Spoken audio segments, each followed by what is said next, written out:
ఓం శాంతి.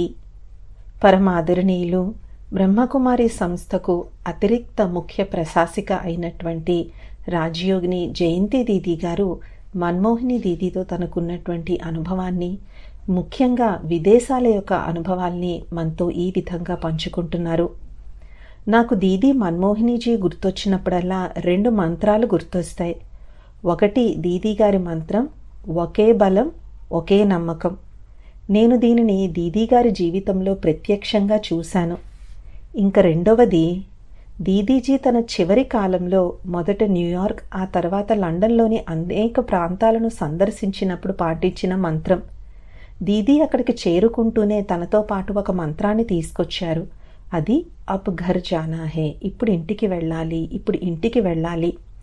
నేను ఈ మాటలను దీదీ గారి నుండి చాలాసార్లు విన్నాను. కానీ ముఖ్య విషయం ఏమిటి అంటే, దీదీ ఇంటికి వెళ్ళడానికి లేదా తన కర్మాతీత స్థితిని సిద్ధి చేసుకోవడానికి తయారవుతున్నారు అని. నేను దీదీ గారిని మొట్టమొదటిసారిగా ఆగస్టు నెలలో కలిశాను. ఆ సమయంలో మా అమ్మగారు శరీరాన్ని విడిచిపెట్టిన తర్వాత బాబా దీదీజీని ఢిల్లీ నుంచి మౌంట్ ఆబూకు తీసుకొచ్చారు. దీదీ గారు బాబా యొక్క టైం టేబుల్ని ఫుల్గా సెట్ చేసేవారు. ప్రతి రకమైన పని దీదీజీ చేతుల్లో ఉండేది. దీదీ బాబాతోనే చాలా సమయం గడిపేవారు. దీదీ తన వ్యక్తిగత పనులు ఎప్పుడు చేసుకునేవారో నాకు తెలియదు. కానీ నేను దీదీని బాబాతో చూసినప్పుడు దీదీ బాబాను ఒక తండ్రిగా, ఒక గురువుగా, ఒక సద్గురువుగా భావించి ఆయనపై ఎంతో ఏకాగ్రత చూపేవారు. ఒక తండ్రిగా ఆమె ప్రేమను ఇచ్చి పుచ్చుకొని ఇతరులకు కూడా బాబాకు మరింత దగ్గరగా చేసేవారు. దీదీ బాబానే తన బాబా అని భావించేవారు. మరియు ఒక టీచర్గా దీదీ చాలా ఖచ్చితంగా ఉండేవారు. ఆ రోజుల్లో అందరూ చాప మీద కూర్చునేవారు. మరియు దీదీ కాలు కూడా బాగుండేది కాదు. అయినా దీదీ ఒక నిలకడ అయిన విద్యార్థినిగా బాబా మురళిని శ్రద్ధగా వింటూ నోట్స్ రాసుకుంటూ చాలా ఖచ్చితంగా ఉండేవారు. సద్గురువు ఆమెకు దృష్టి ఇచ్చినప్పుడల్లా దీదీ తాను అదృశ్యమైపోయినట్లు, ఎక్కడికో వెళ్ళినట్లు భావించేవారు.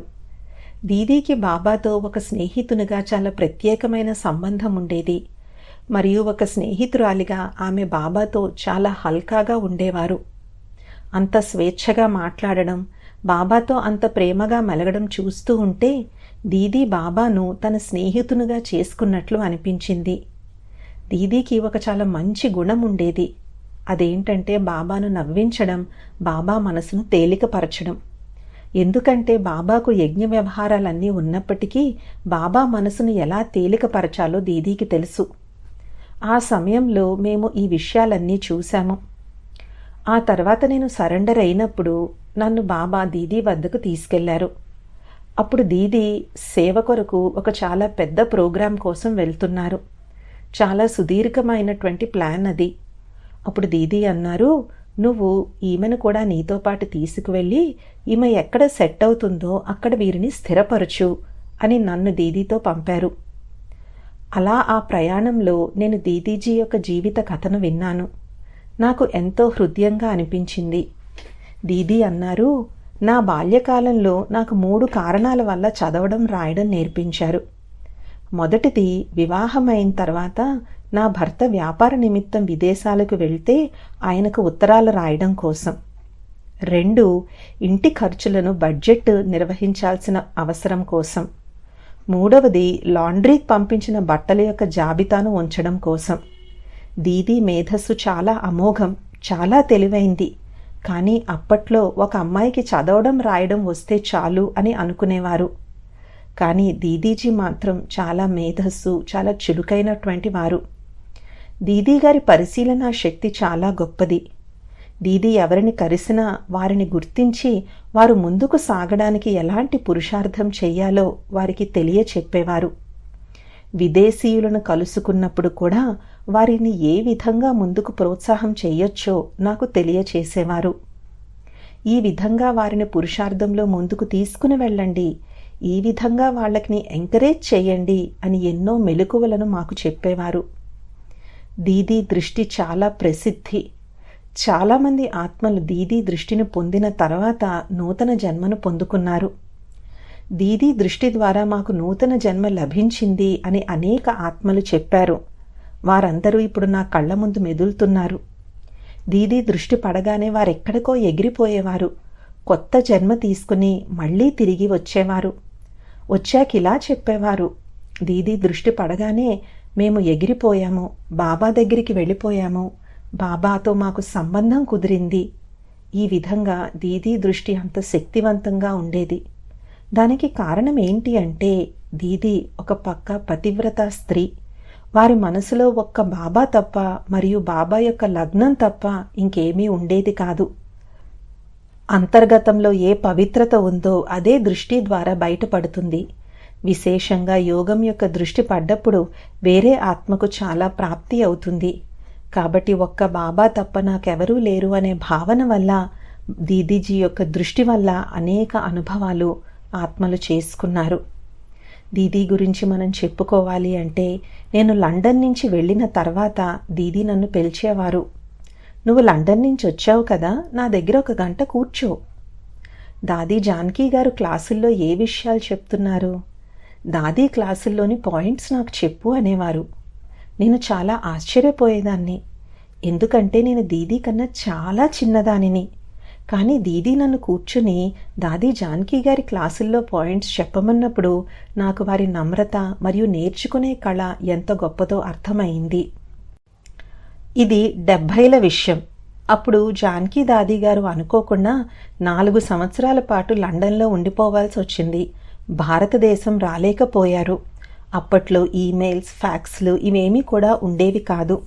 కాబట్టి నేను క్లుప్తంగా, సారయుక్తంగా దాదీ జానకి గారు ఏ విషయాలు చెప్తున్నారో ఆ పాయింట్స్ అన్నీ నేను దీదీకి చెప్పేదాన్ని. అలాగే దీదీజీతో పాటు ఎన్నో విదేశ యాత్రలకు వెళ్ళాను. ఉదాహరణకి సింగపూర్, జపాన్ వంటి దేశాలకు వెళ్ళినప్పుడు అక్కడ జీవన విధానం దీదీ గారు మొట్టమొదటిసారిగా చూస్తున్నారు. వారి జీవన విధానం చాలా భిన్నంగా ఉంటుంది.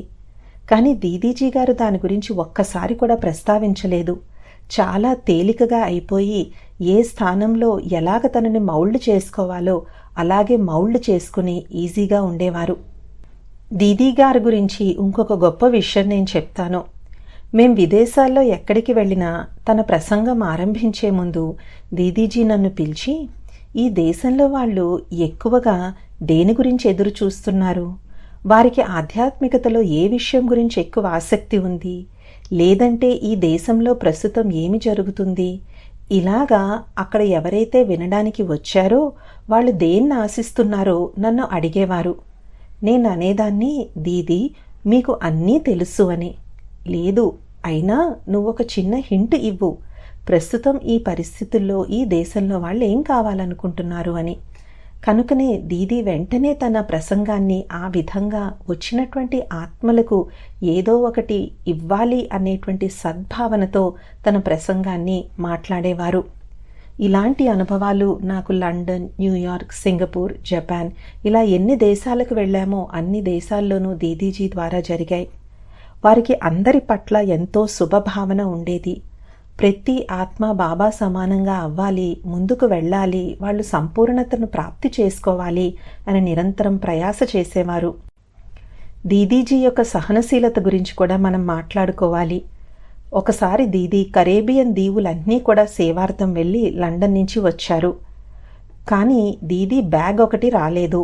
అందులో దీదీ గారి మందులన్నీ కూడా ఉన్నాయి. మీకు తెలుసు, దీదీ గారికి షుగర్, బీపీ ఉండేవి. బీపీ బాగా హెచ్చుతగ్గులవుతూ ఉండేవి. కానీ ఆ మందులు మాత్రం ఆ మిస్ అయిన లగేజ్లో ఉండిపోయాయి. కానీ దీదీ మందులు లేకపోయినా ఎంతో సహనం వహిస్తూ ప్రతి ప్రోగ్రామ్ను నడిపించారు. తర్వాత వారు దాదీ జానకి గారిని కలిసి, మీరు అనుమతిస్తే నేను ఒక్కరోజు ముందు మధుబన్ వెళ్తాను, మధుబనం నుంచి నాకు పిలుపు వస్తుంది అని అడిగారు. దాదీ జానకి గారు వెంటనే తప్పకుండా అని చెప్పి మాతో అన్ని ఏర్పాట్లు త్వరగా చేయించారు. ఈ విధంగా బీపీ, షుగర్ మాత్రలు లేకపోయినా కూడా దీదీజీ గారు మధుబన్ నుంచి పిలుపు వచ్చే వరకు కూడా అవిశ్రాంతిగా సేవలన్నీ కంప్లీట్ చేశారు. దీదీజీ జీవితంలో ఒకవైపు బాబాపై ఎనలేని ప్రేమ, చదువు పట్ల ఎంతో శ్రద్ధ, శ్రీమతం పట్ల సంపూర్ణ నిశ్చయము, యజ్ఞానికి నమ్మకస్తురాలిగా, ఆజ్ఞాకారిగా నడుచుకోవడం మేం చూశాము. అలాగే దీదీ ఈశ్వరీయ పరివారంలోని వారందరూ కూడా ఎల్లవేళలా సంతృప్తిగా సంతుష్టంగా ఉండాలి అని భావించేవారు. కాబట్టి వారు ఎప్పుడూ కూడా ఇతరులకు ఈశ్వరీయ పాలన ఇచ్చేందుకు, యోగం చేయించేందుకు, జ్ఞాన బిందువులను పంచుకునేందుకు ఎవర్ రెడీగా ఉండేవారు. ఇది దీదీజీ యొక్క అద్భుతమైన విశేషతలు. ఇలాగా దీదీ చాలా త్వరగా కర్మాతీతం అయిపోయారు.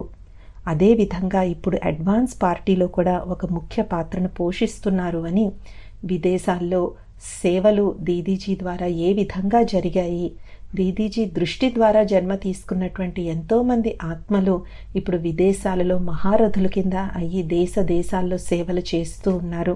కాబట్టి అలాంటి మహాన్ విభూతి గురించి మనకి జయంతి దీదీ గారు చెప్పినటువంటి అనుభవాలు ఇవి.